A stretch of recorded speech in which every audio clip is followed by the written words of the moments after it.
Have you ever stopped to think about your body as something you need to guard?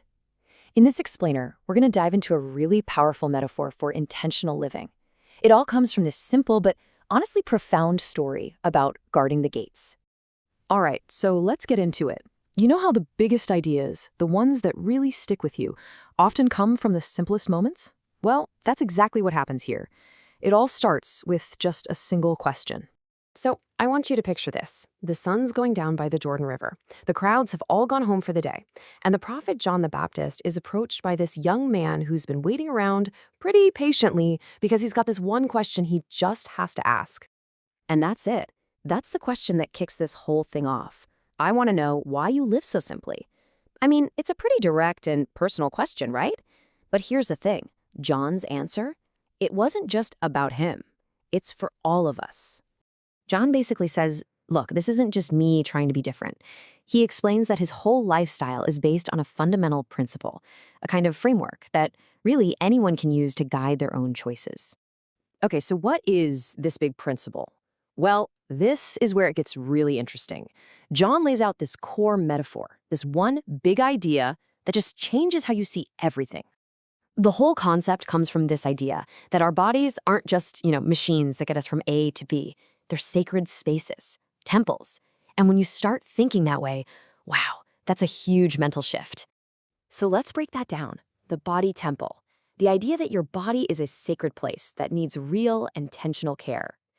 Just park any religious context for a second and think about it as a mental model. What would happen if you truly treated your body with the reverence you'd give a temple? How would that change your daily choices? Okay, but if your body is a temple, that begs the question, how do you protect it? I mean, what does it actually mean to become the guardian of this sacred space? The story gives us this perfect analogy. The young man pictures priests at the temple gates, making sure everything's clean, shooing away stray dogs, anything that doesn't belong. See, it's not about building a fortress, it's about being a discerning gatekeeper. And this is the question John then asks the young man. And it's the question we should all be asking ourselves. If we're the gatekeepers, then where, exactly, are the entrances? And boom, here's the practical part. The gates are just your 5 senses.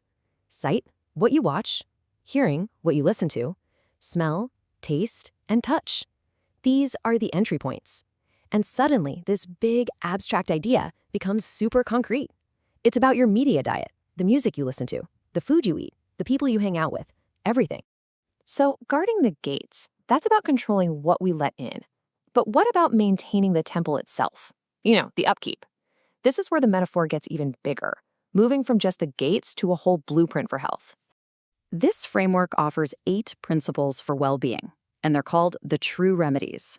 You can think of them as the fundamental pillars that keep the whole temple structure strong, not just physically, but mentally too. These are the 8 keys, and they're really foundational.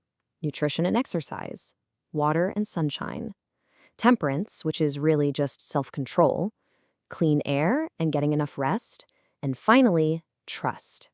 You put all those together and you've got a seriously comprehensive way to honor your body. All right, let's bring this all together. Why does this matter to you right now?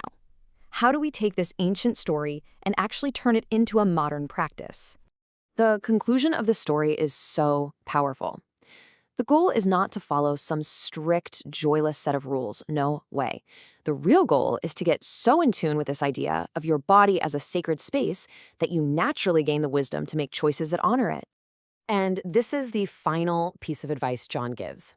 The responsibility is yours, sure, but the idea is that by really focusing on the principle, you'll naturally develop the intuition, the wisdom, to know what's right for your own temple. And so that leaves us with the ultimate question.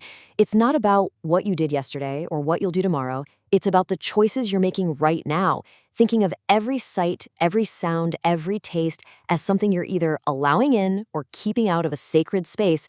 Well, that changes everything, doesn't it?